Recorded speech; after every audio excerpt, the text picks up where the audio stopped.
কি গো, তোমাদের সবার পুজো কেমন কাটলো?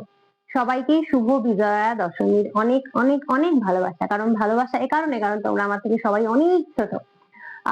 আর হলো একটা কথা যে এই তো পুজো শেষ হয়েছে, এবার পড়াশোনা করতে হবে। পড়াশোনায় তো মন লাগবে না পুজোর পর, এটাই স্বাভাবিক।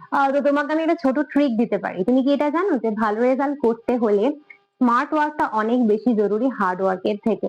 আহ যেটা করতে হবে সেটা হলো যে 20% দিয়ে কিন্তু 100% এক্সপেক্ট করা যেতে পারে। তো সেটা কিরকম?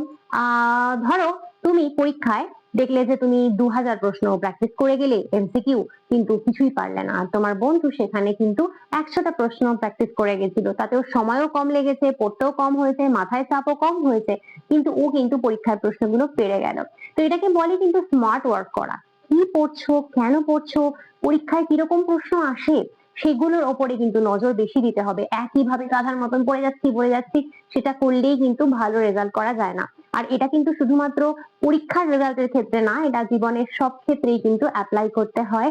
যে আমরা খুব স্মার্টলি প্ল্যানিং করে ভাববো যে কোন 20% দিয়ে বাকি 100% আমরা আদায় করতে পারবো। তো সেটা হবে তোমার মুখ্য উদ্দেশ্য। তাহলে তোমার পড়ার চাপটাও কম পড়বে। তুমি কিন্তু ভালো করে পরীক্ষার জন্য প্রস্তুতি নেওয়ার জন্য পড়াশোনার সাথে সাথে কিন্তু প্ল্যানিংটাও করো এবং ভালো করে বোঝার চেষ্টা করো কোথা থেকে প্রশ্ন আসছে, কিরকম প্রশ্ন আসছে, কতটুকু ঠিক তোমার পড়তে হবে। এবং সেইভাবে পড়ে কিন্তু তোমার মাথাকে তুমি একটু কম কষ্ট দিও, অবশ্যই অনেকের থেকেই ভালো রেজাল্ট করতেই পারো।